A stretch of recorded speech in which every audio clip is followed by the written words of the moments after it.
بسم الله الحمد لله والصلاة والسلام على رسول الله وعلى آله وصحبه ومن والاه رب اشرح لي صدري ويسر لي أمري واحلل عقدة من لساني يفقهوا قولي. Et j'ai envie de vous raconter une super belle histoire qui a été racontée par un de nos savants contemporains. Wallahi al-azim, qu'elle est très émouvante. C'est l'histoire d'un homme qui a dit à sa femme: et si on allait manger dans un restaurant? Elle lui répondit: non, je te propose plutôt d'aller le demander à une autre femme. Moi, je ne mange pas au resto avec toi, va manger au resto avec une autre femme. Il s'étonna, il lui dit: je t'invite à manger et tu me dis de sortir avec une autre femme? Mais comment ça? Je ne suis pas de ce genre d'homme. Et quelle femme tu parles? Et de quelle femme tu parles? Elle dit: ta mère. Imagine la scène. Ta mère, je renonce aujourd'hui à ton invitation pour que tu invites ta mère. Ça fait longtemps que tu ne l'as pas invitée à manger ou à se promener, sors donc avec ta maman. Il lui a dit qu'Allah te récompense. Et il a tout de suite appelé sa mère et lui a dit: maman, prépare-toi, je vais venir te chercher en voiture et on ira manger et se promener ensemble. Sa mère ne l'a même pas cru. Sa mère ne l'a pas cru. Elle lui a dit: c'est vrai? Il lui dit: oui, par Allah. Viens, aujourd'hui, on va manger ensemble. Entre nous, billah alaykoum. Qui d'entre vous parmi les frères mariés a déjà fait ça avec sa mère? Et effectivement, ils allèrent ensemble au restaurant. Et la mère s'est remplie d'amour, de joie et de bonheur. Pour elle, c'était un beau rêve. Peu lui importe la nourriture ou l'endroit où elle était, c'est-à-dire même manger par terre ou sur le trottoir ou dans la rue, le plus important c'est qu'elle était avec son fils et que son fils était bienfaisant envers elle. Et qu'il ne l'a pas oublié, qu'il ne l'a pas négligé en s'occupant de sa femme et de ses enfants, et elle passa un jour avec lui qui était l'un des meilleurs jours de sa vie.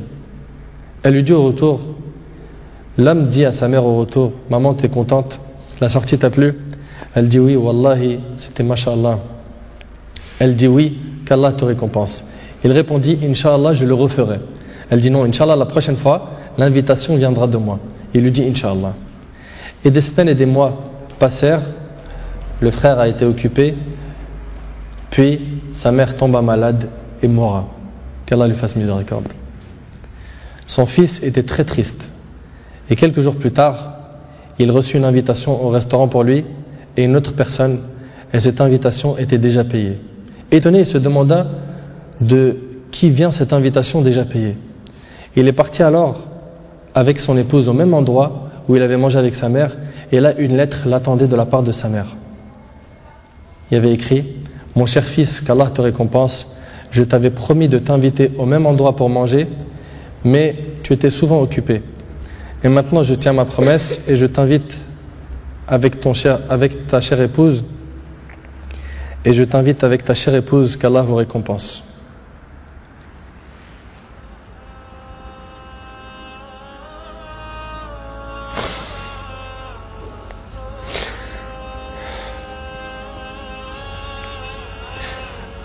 Wallahi mes frères, la valeur de la mère elle est très sacrée.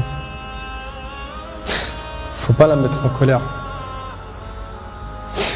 Cette histoire d'amour entre cette épouse et sa belle-mère est magnifique. J'espère que nos frères et sœurs vont tirer des leçons de ce genre d'histoire d'amour entre les épouses et les belles-mères et d'essayer de reproduire ce qui s'est reproduit dans cette histoire.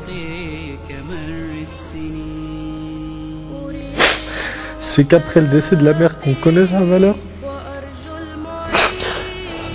Votre mère, si elle a envie, profitez, embrassez-lui ses pieds. Demandez-lui pardon pour les manquements, pour les mauvais comportements. Vous récolterez le succès, Inch'Allah.